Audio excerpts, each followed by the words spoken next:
Hi all ఎలా ఉన్నారు అందరూ? ఇంకా ఛానల్ లైక్ చేయని వాళ్ళు లైక్ చేయండి, షేర్ చేయండి, సబ్స్క్రైబ్ చేయండి. అలాగే పక్కనే ఉన్న బెల్ ఐకాన్ క్లిక్ చేయడం మాత్రం మర్చిపోకండి. ఈరోజు నేను మీకు ఈ వీడియోలో ఒక 5 రూల్స్ అయితే చెప్తాను మనం సేవ్ చేసుకోవడానికి. ఈ 5 రూల్స్ని కానీ పాటిస్తే మనం ఎంతో కొంత అమౌంట్ని కానీ గోల్డ్ని కానీ ఇంకేదైనా మనకు అవసరమైన వాటిని మనమైతే సేవ్ చేసి కొనుక్కోవచ్చు. ఫస్ట్ అయితే మనం సేవ్ చేయటం స్టార్ట్ చేయాలి. కొంతమందికి వచ్చేసి సేవింగ్స్ ఎలా స్టార్ట్ చేయాలి కూడా తెలియదు. ఎంత శాలరీ వస్తున్నా కూడా సేవ్ చేయలేకపోతున్నామని అనుకుంటూ ఉంటారు. శాలరీ ఎక్కువ వస్తుందంటే ఖర్చులు ఎక్కువ అయిపోతున్నాయి అని అనుకుంటారు, ఖర్చు చేస్తుంటారు, కానీ సేవ్ చేయలేరు. అలాగే కొంతమందికి శాలరీ తక్కువగా వస్తుంది, అందులో ఏం సేవ్ చేస్తాంలే అని అనుకుంటూ ఉంటారు.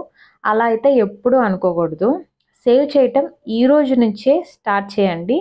నెక్స్ట్ ఇయర్కి అంతా మీరు ఎంతో కొంత అమౌంట్ని అయితే సేవ్ చేయగలరు. మనీ సరిపోవట్లేదు, ఖర్చు అయిపోతుంది అనేది మనకి మనం చెప్పుకునే రీజన్స్ మాత్రమే.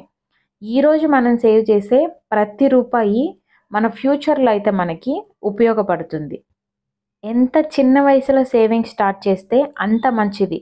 సపోజ్ ఒక 10 ఇయర్స్ బ్యాక్ కానీ సేవింగ్ స్టార్ట్ చేస్తుంటే ఇప్పటికి ఎంత అమౌంట్ సేవ్ అయి ఉండేది.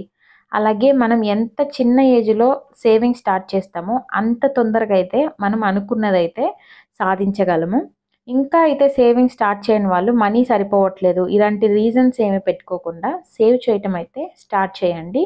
మీకే అదొక అలవాటు అయిపోతుంది. ఎంతో కొంత అమౌంట్ని అయితే మీరు సేవ్ చేయగలరు. మనకేదైనా సడన్గా అవసరం వస్తే ఎవరి దగ్గరైనా మనం మనీ తీసుకుంటే ఆ అప్పుని వడ్డీతో సహా వాళ్ళకి తిరిగి ఇవ్వాల్సి వస్తుంది.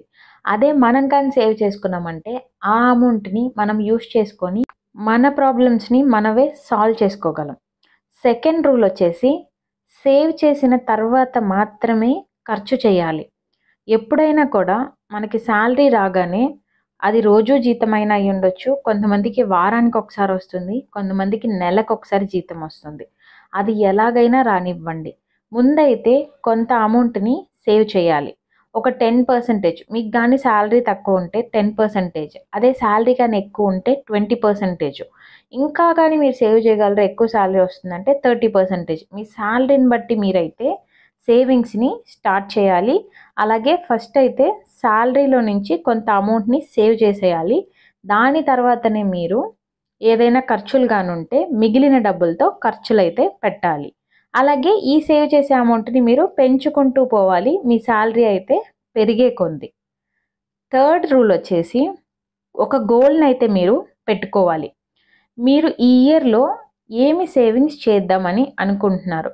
గోల్డ్ అయితే ఎన్ని గ్రామ్స్ సేవ్ చేద్దాం అనుకుంటున్నారు? లేదా మనీని సేవ్ చేయాలి, ఎంత సేవ్ చేయాలని అనుకుంటున్నారు? ఆ మనీతో మీరు ఏం కొందాం అనుకుంటున్నారో, మీకు ఎంత అమౌంట్ అవసరమో ఈ ఇయర్ మొత్తం మీరు సేవ్ చేస్తే ఎంత అమౌంట్ మీకు కావాల్సి వస్తుంది అని ఒక గోల్ని అయితే ఫిక్స్ చేసుకోవాలి. ఆ గోల్ కోసం అయితే మీరు ట్రై చేయాలి. సపోజ్ మీరైతే 12 గ్రామ్స్ అయితే గోల్డ్ని కొనాలి అని అనుకుంటున్నారు. అప్పుడు మీరు 12 మంత్స్కి అంటే ఒక మంత్కి ఖచ్చితంగా మీరు 1 గ్రామ్కి అయితే మీరు అమౌంట్ని సేవ్ చేయాలి. లేదంటే కాయిన్ అయినా కొనుక్కోవాల్సి వస్తుంది మీరు 12 గ్రామ్స్ ఇయర్ మొత్తానికి కొనాలి అంటే. అదే మీరు ఒక 1 లాక్ని అయితే సేవ్ చేయాలి అని అనుకుంటే ఇయర్ మొత్తంలో ఖచ్చితంగా మంత్లీ ఒక 7,000 అయినా పక్కనైతే పెట్టేసేయాలి మీరు అనుకున్న అమౌంట్ని అయితే మీరు సేవ్ చేయాలంటే. ఫోర్త్ రూల్ కానైతే మెయిన్గా ఖర్చులను అయితే తగ్గించుకోవాలి. అనవసరంగా అవసరం లేనివైతే కొనకూడదు. మెయిన్గా షాపింగ్ని అయితే తగ్గించాలి. ఈఎంఐలు అయితే వస్తువుల్ని కొనకుండా ఉండడానికి ట్రై చేయాలి. అప్పు చేయకూడదు. అప్పు చేసి ఏ వస్తువుని కొనకుండా ఉండడానికి ట్రై చేయండి. ఏదైనా మీకు అవసరం అయితేనే మనీ దాచిపెట్టి కొనుక్కోండి.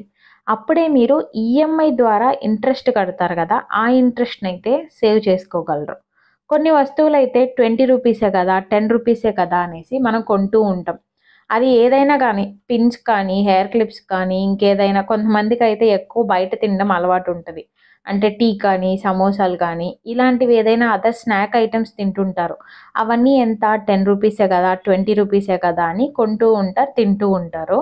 అలాంటివైతే కొన్ని తగ్గించుకోవడానికి ట్రై చేయండి. ఇదెంత 20యే కదా అని మనం కొనేస్తూ ఉంటాము. చిన్న చిన్నవి మనకి చాలా ఖర్చులు అయిపోతాయి, పెద్ద ఖర్చులుగా అవుతాయి. అందుకని ఇలాంటివి కట్ చేసుకుంటూ అయితే మనం రావాలి. 5th రూల్ వచ్చేసి మంత్లీ 1 డే ఏమీ ఖర్చు చేయకూడదు. మీరు హౌస్ వైఫ్ అయినా లేదంటే జాబ్ చేస్తూ ఉన్నా మంత్లీ ఒక్కరోజు మాత్రం ఏ ఖర్చు చేయకుండా చూసుకోండి. వంట సామాన్లు కానీ ఇంకేదైనా కానీ జాబ్ చేసే వాళ్ళైతే సండేని చూస్ చేసుకోండి. మంత్లీ ఒక్కరోజు మాత్రం ఏమీ కొనకండి. ఉన్న దానిలోనే సర్దుకొని వంటనైతే చేసుకోండి. ఇది మంత్లీ ఒకసారి ట్రై చేసి ఆ రోజు మీరు సక్సెస్ అయ్యారంటే ఎంతో కొంత అమౌంట్‌నైతే హుండీలో వేసుకోండి. అది టోకెన్ ఆఫ్ అప్రిషియేషన్ లాగా. అంటే మిమ్మల్ని మీరు అప్రిషియేట్ చేసుకోండి. మీకు మీరే ఎంకరేజ్ చేసుకోండి. ఇలా చేశారంటే మీకు ఇంకా సేవ్ చేయాలి అని అనిపిస్తుంది. ఇంట్లో వైఫ్, హస్బెండ్, చిల్డ్రన్ ఇలా ఉన్నారంటే ఎవ్వరు ఆ రోజు మొత్తం ఏం ఖర్చు చేయలేదంటే ఒకరినొకరైతే అప్రిషియేట్ చేసుకోండి. అప్పుడైతే మీకు ఇంకా ఇలాంటి ఛాలెంజెస్‌నైతే అందరూ కలిసి చేయాలి అని అనిపిస్తుంది. ఈ 5 రూల్స్‌నైతే మీరు పాటించడానికి ట్రై చేయండి. మీరైతే మీకు తెలియకుండా ఎంతో కొంత అమౌంట్‌నైతే సేవ్ చేసుకోవచ్చు ఇయర్ మొత్తంలో. ఇవాల్టికైతే ఇదే నా వీడియో. ఇలాంటి మరెన్నో వీడియోస్ కోసం ఛానల్‌నైతే లైక్, షేర్ అండ్ సబ్స్క్రైబ్ చేసేయండి. Thanks for watching my video. Stay tuned. By by.